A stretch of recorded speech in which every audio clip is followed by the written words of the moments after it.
Hi there. Welcome to class. I'm Miss Faust. Welcome to another wonderful day. Yes, we are going to start with our next writer.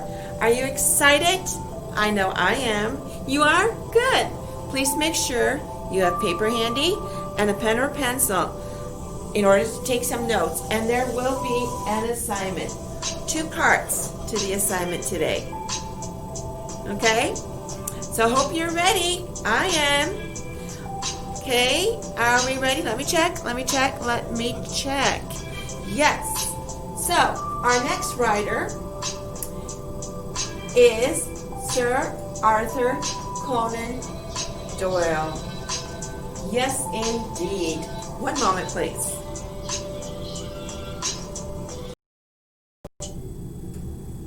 Welcome back.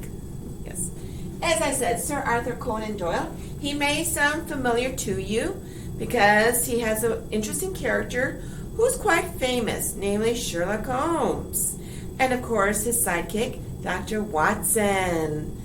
Indeed. So if you're a Sherlock Holmes fan, you'll enjoy this story. Oh, I know you will. You definitely will.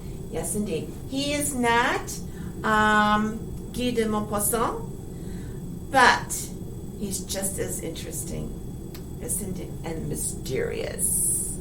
Okay, these are his dates, 1859 to 1930. And here's a little tidbit. I might add a little something more. We'll see, because he really is fascinating. Very fascinating. Okay, he is a Scottish writer.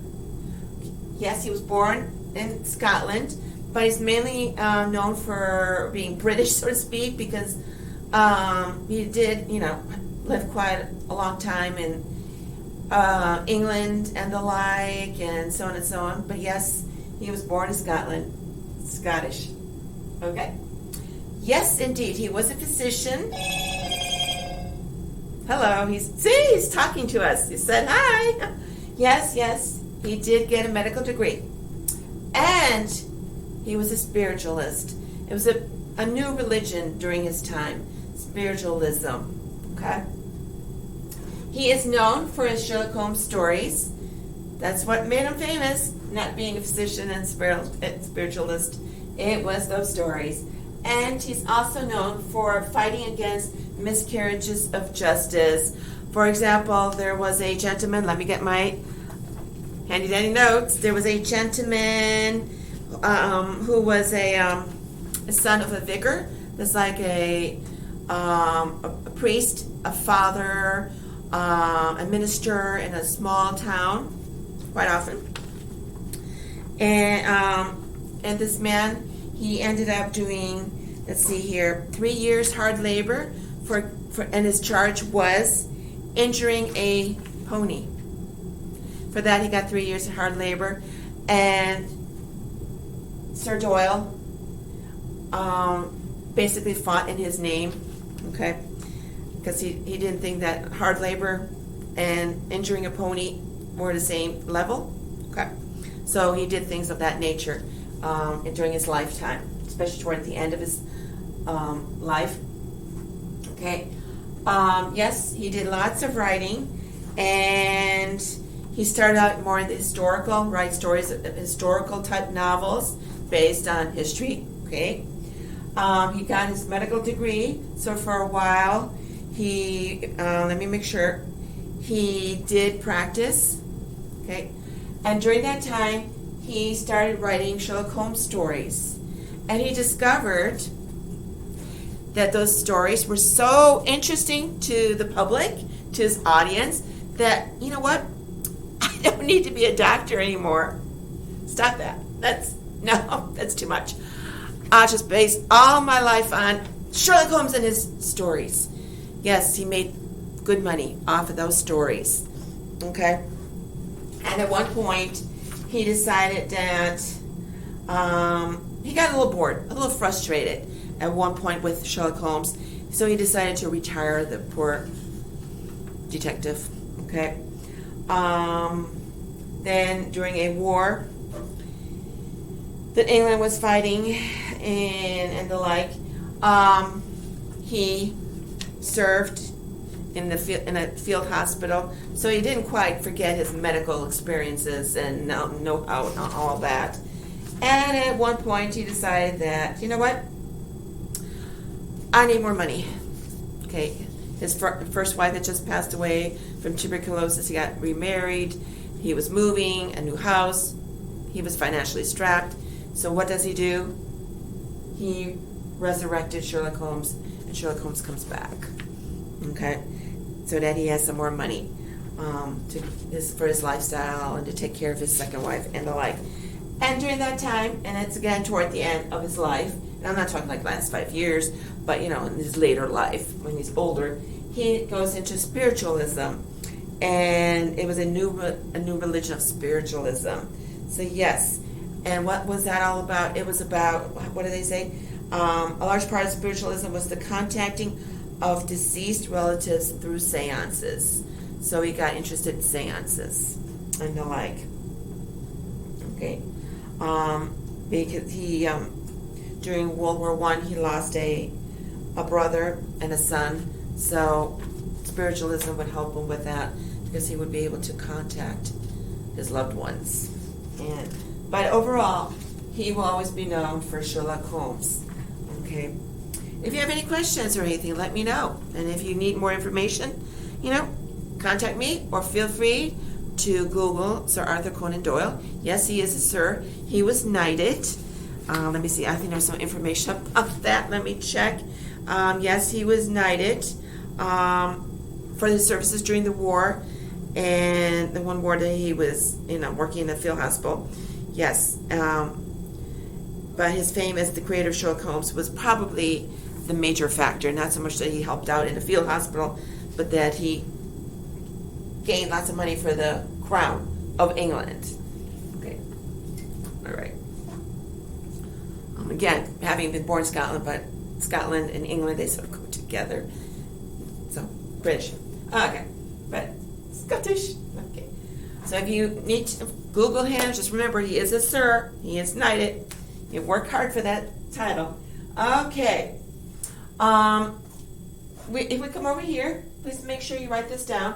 You will need to know the definition of mystery. Obviously, when we're talking about Sherlock Holmes stories, you are dealing with mysteries. Does that make sense? Okay. So, what is a mystery? It is a novel or a play or a movie. For those of you who love watching movies that are full of mystery, here's your definition. Dealing with a puzzling crime, especially a murder. So that is your definition of mystery. Please make sure somewhere you write that down so that you have it. So that you have it in connection with your reading. Okay? Again, a novel, play, or movie dealing with a puzzling crime. One of those crimes where people, detectives, law enforcement are quite confused, not quite sure what's going on, who did it, why did he do it, and that, okay. Especially a murder. Okay, any questions with that? Nope? Okay, again, please make sure you're doing, note-taking, that you're doing great at the note-taking. Now, here's the website for his story. You might just say, what story? I got that also covered. Come over to our assignment parts. I need you because his stories are not exactly 5, 6, 7 pages long. Okay, so we're going to have to break this up. We're going to begin today and we're going to wrap up hopefully next class period. Also, while I'm thinking about that, you'll love this. I want you to make sure that in the reading that you do today, that you look at the main characters. Obviously, like Sherlock Holmes. Perhaps Dr. Watson, if he's in the story. I don't know. You're going to find out. So please remember the main characters, because I might ask a question. You never know. I might just ask something or say something. We're on the same page this way. But I want you to begin reading Doyle's. Here is the title. Make sure you get this. This is the title of the story. The Adventure of the Speckled. That is a K, not an L-E. Okay. The Adventure of the Speckled Band. And it's an example of a mystery. So this is the website. Okay?